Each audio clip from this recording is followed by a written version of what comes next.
Creo que inténtalo. intentaré conseguirlo. Venga, Vale, se me gracias. escucha bien, ¿no? Sí, sí, perfectamente. Bien, Adelante, vale, perfecto. gracias. Bueno, buenas tardes o días, dependiendo del lugar donde estén. Como decía Javier, soy Agustino Juan Agustín González, soy profesor de la Universidad de Lleida y voy a presentarles ahora mi trabajo titulado Trabajadores temporeros inmigrantes en el campo de Lleida, España, perfiles y situaciones sociolaborales. Realizado tanto el artículo como esta presentación con la colaboración de mis compañeros Jordi Garreta y Nuria Llebot, también profesores de la Universidad de Lleida. Vale, un poco para empezar, como forma de introducir el tema que comentaba Javier, que hoy en día en España, al menos en España, es de mucha actualidad y se sale bastante en los medios, cuál es un poco el origen de este fenómeno, al menos en España. Vale, en el caso español, del caso del Estado español, a partir de mediados del siglo XX aproximadamente hubo un desarrollo muy intenso de la agricultura intensiva, en buena medida gracias a las condiciones climatológicas, al aumento, al incremento de las tecnologías vinculadas con el sector agrario, y más adelante con la entrada del Estado español en la Comunidad Europea hizo que se desarrollara todo este sector de agricultura intensiva, que con el tiempo fue generando zonas o regiones específicas que producían una cantidad de productos agrícolas muy delimitados, ¿no? Lo que conoceríamos hoy en día como los enclaves agrícolas. Estos enclaves agrícolas, según autores como Jiménez o Cachón, lo que hacen es generar una gran cantidad de necesidad de mano de obra, de necesidad de contratar gran cantidad de personas, pero en momentos muy concretos del año, momentos en los cuales hace falta contratar personas para la recolección o para la plantación de los productos. Con lo cual se generan espacios, como podría ser las fresas o las berries en Huelva, o las olivas, aceitunas en Jaén, o en el caso que aquí me atañe de Lleida, lo que sería la fruta dulce, espacios donde se producen solamente una limitada cantidad de productos y con lo cual solamente se generan puestos de trabajo durante momentos muy concretos, pero de manera muy intensa. Paralelamente, mientras esto sucedía, mientras iba desarrollándose la agricultura intensiva en España, también se produjo una serie de cambios en el mercado agrícola español. Primero de todo, a partir también de mediados del siglo XX, se produjo un cambio en el modelo de familia tradicional de los sectores rurales en España, donde las familias tenían una gran cantidad de hijos y empezaron a tener cada vez menos. Y estos hijos e hijas, en lugar de dedicarse a las tareas del campo, comenzaron a formarse y a tener más interés y a dirigirse a otros sectores laborales, como podría ser la construcción, los servicios o el turismo en las ciudades o en las zonas del litoral de España. Con lo cual, los propietarios de las tierras y de los empresarios agrícolas empezaron a necesitar contratar mano de obra porque ya no contaban con personas, con hijos e hijas de los agricultores para poder ocupar las tareas agrícolas. Mientras esto también pasaba, sobre todo a partir de finales de los 80, los 90 y sobre todo a principios del 2000, empezó a llegar una gran cantidad de personas extranjeras buscando trabajo en España, que vieron como este nicho laboral que estaba siendo paulatinamente abandonado por españoles y podía ser un espacio para poder conseguir su primer puesto de trabajo en España. Y así hay autores como Pedreño que señalan que a partir de los años 90 hubo una creciente unificación de la mano de obra en el sector agrícola. Y así fue como se comenzó a producir este fenómeno de los que autores como Tavares, también Pedreño, como comenté anteriormente, llamaron los temporeros, que serían un grupo de personas muy mayoritariamente, muy ampliamente extranjeros, que se concentran en estos espacios de producción agrícola en épocas específicas del año, en el caso de Lleida serían los meses de verano, y que para poder trabajar y para poder tener ingresos a lo largo de todo el año, deben hacer un seguimiento anual de las diferentes campañas que se van produciendo por los diferentes puntos de España. Habitualmente suelen ir desde Huelva pasan por Jaén, Almería, Murcia, van a Lleida y después vuelven a hacer el recorrido. Aunque hay diferentes campañas y diferentes itinerarios que siguen. Autores como Torres, Ayepús o Gordo identifican que son colectivos que están muy divididos entre ellos, que no tienen no tienden a tener una actitud más reivindicadora por su condición de vulnerabilidad, primero como extranjeros y después como temporeros, al no tener un arraigo en el territorio, lo cual hace que sean personas especialmente atractivas para la contratación de puestos de trabajo habitualmente mal pagados y muy duros físicamente. Y este fenómeno de temporeros se ha identificado en España, pero también en otros lugares como Estados Unidos, Canadá y otros espacios de Europa, como puede ser el Reino Unido, Italia o Francia. Y autores como Sakala, Basov, Genebrio, Presbich también vieron que había una serie de elementos comunes entre todos estos trabajadores, de este colectivo de trabajadores. Primero de todo, una situación laboral muy precaria, con escasos sueldos, jornadas laborales de muchas horas, imposibilidad de promoción dentro de la empresa y una constante inestabilidad. También, como consecuencia de su situación de extranjeros, tenían un limitado acceso a los servicios sanitarios y sociales, y como también pasa en España, tenían que estar constantemente desplazándose por todos los puntos donde se producen estos productos agrícolas. Y también, debido a su situación precaria, se veían obligados a vivir en viviendas de una baja calidad, con escasos recursos y equipamientos. Así que con esta situación, y como en Lleida es uno de los enclaves con mayor presencia de temporeros, según autores como los que comenté anteriormente, como Torres, nosotros diseñamos una investigación donde queríamos, primero de todo, delimitar los perfiles de temporeros en función de su estado legal y su tiempo de estancia en España, en el Estado español, y corroborar si existe una relación entre estas variables y su situación sociolaboral. Para llevar esto a cabo, diseñamos un estudio de metodología mixta. Primero de todo, una fase de corte cualitativo, donde realizamos entrevistas a personas implicadas en la organización de la campaña, como pueden ser sindicatos obreros, sindicatos agrarios, representantes de servicios sociales, representantes de instituciones como ayuntamientos o la Diputación, y consejos comarcales. Y una vez hecho esto, hicimos una primera fase para conocer cómo se organiza la campaña, qué características tiene y en qué puntos concretos de la geografía de Lleida habitualmente se produce, tienen presencia los temporeros. Así que pasamos a una segunda fase, ya de corte cuantitativo, donde buscamos hacer una encuesta a los trabajadores temporeros que venían a la provincia de Lleida durante estos meses de verano. El estudio, que no lo dije antes, se llevó a cabo en el año 2015 y 2016, y concretamente la encuesta tuvo lugar en el verano de 2015. Debido a las características del colectivo, no tenemos un registro como tal de temporeros, pero por las informaciones que nos dieron en la primera fase de la investigación, valoramos que se estima que hay entre 20 y 25.000 personas que vienen cada año a la región a trabajar o a buscar trabajo en la campaña, y consideramos que deberíamos realizar alrededor de 900 encuestas a personas temporeras que finalmente conseguimos. Como es un grupo con mucha movilidad, lo que decidimos fue realizar una entrevista personal a cada una de estas personas para llevar a cabo el cuestionario, que estaba compuesto de 43 preguntas y duraba aproximadamente unos 50 minutos, formado por preguntas abiertas, cerradas, escalas de Likert y preguntas filtro.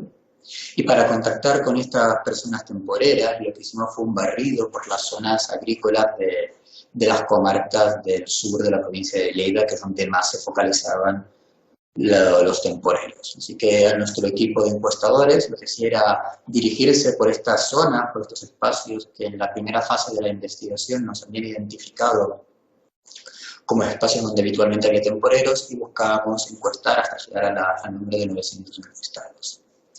Y finalmente una tercera fase, donde repetimos las entrevistas a las personas de la primera de las fases, buscando valorar cómo se había desarrollado la campaña de aquel año.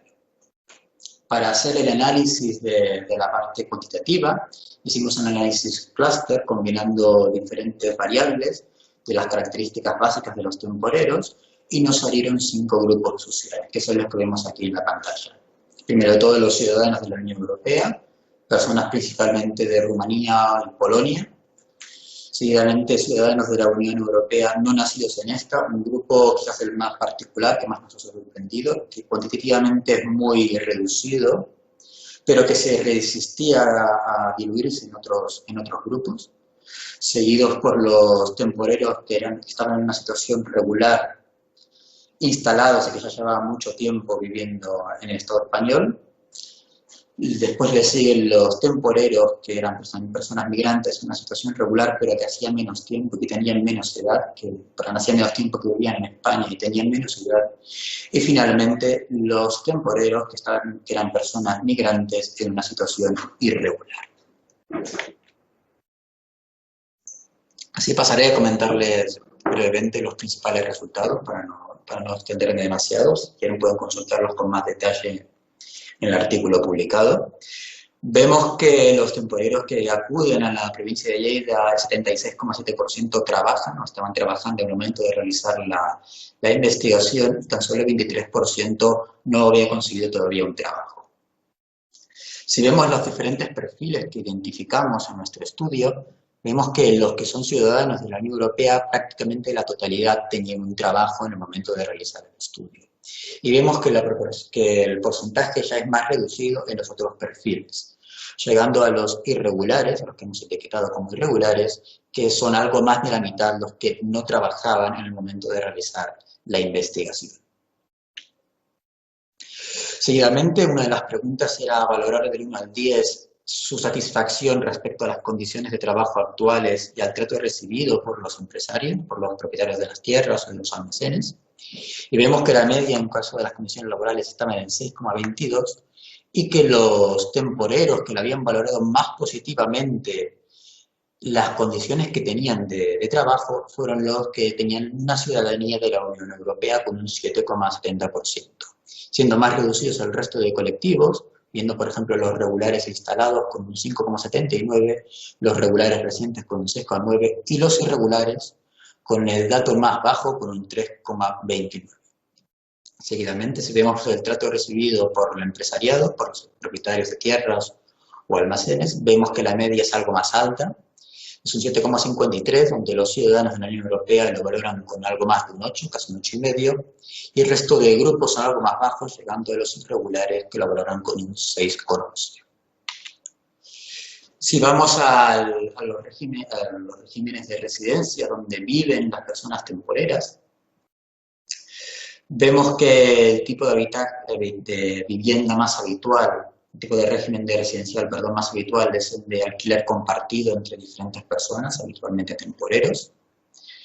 Y le siguen los que tienen una vivienda cedida y a la cual no pagan, que habitualmente son viviendas cedidas por los propietarios de las tierras. Y vemos también que los diferentes perfiles tienen diferentes concentraciones en cada una de las tipologías. Vemos que los ciudadanos de la Unión Europea sobre todo comparten alquiler y algunos tienen con un 10,4% viviendas cedidas sin pagar. Si vemos los regulares instalados, mayoritariamente son también viviendas de alquiler compartido, al igual que los regulares recientes, y también en menor proporción cedidas sin pagar. Y vemos que ya empiezan a haber una proporción más importante de personas que están ocupando algún tipo de vivienda para vivir durante los meses de verano de la campaña agrícola. Y finalmente vemos que los temporeros en situación irregular son los que menos proporción tienen de alquiler compartido y donde las residencias, como por ejemplo la ocupación de algún espacio para vivir, son los que son más altos con un 19%. Si vamos viendo el tipo de vivienda en el que se encontraban estas personas en el momento de realizar la investigación, vemos que el tipo de vivienda más habitual es el albergue, que son espacios cedidos bien por agricultores o por los propios ayuntamientos de la provincia que les dan para vivir, y también los pisos compartidos. Vemos que los ciudadanos de la Unión Europea son los que mayoritariamente se concentran en los albergues, seguido por los pisos. Y en el caso contrario, vemos como los irregulares viven mayoritariamente en pisos, con un 46,4%, pero vemos que la opción de los asentamientos irregulares, que son habitualmente pequeños campamentos a las afueras de los pueblos y de las zonas agrícolas, vemos que es el grupo que tiene mayor representación con un 25%, la cuarta parte de este colectivo, de este perfil, viven en este tipo de viviendas. Si vemos el equipamiento, vemos que los ciudadanos de la Unión Europea, los temporeros ciudadanos de la Unión Europea, tienen prácticamente la totalidad, todos los servicios y recursos para tener una vivienda digna, como son acceso a agua potable, electricidad, inodoro, duchas, frigoríficos, lavadoras o cocinas. Y vemos que el número de personas que cuentan con estos recursos y equipamientos se va reduciendo en los demás perfiles, llegando a los irregulares, que son los que tienen un menor acceso a estos equipamientos. 15 minutos. Las fases de corte cualitativo, pudimos ver que las personas de alguna manera involucradas en la gestión y la organización de la campaña destacaban como la campaña de Lleida se caracterizaba y se diferenciaba de otras por estar enormemente... Ves recortando, Agustín. No, vale, voy al grano. Sí, es que ya estamos en 16 minutos. Vale, voy al grano. ¿Vale? Venga, justamente tengo mal puesto esto. Vale. Los principales gestores que organizan la campaña destacaban como la campaña de la fruta dulce de Lleida se caracteriza por estar muy bien coordinada y muy bien gestionada, lo cual reducía el impacto de las situaciones de explotación y de viviendas de infraviviendas. ¿Vale? Para ir acabando, vemos que Lleida no escapa de las dinámicas identificadas en otros estudios. Los temporeros son mayoritariamente extranjeros, con algo más del 95%, y existe una gran diversidad de orígenes. Los temporeros que están en una situación más estable son los que tienen mejores condiciones y oportunidades que el resto, en especial si los comparamos con los irregulares. Y vemos también que hay una nota discordante que entre los temporeros recientes tienen mejores condiciones que los instalados, cuestión que valoramos como que son un grupo más joven y en consecuencia pueden tener más trabajos y pueden dedicar más horas y conseguir mejores ingresos.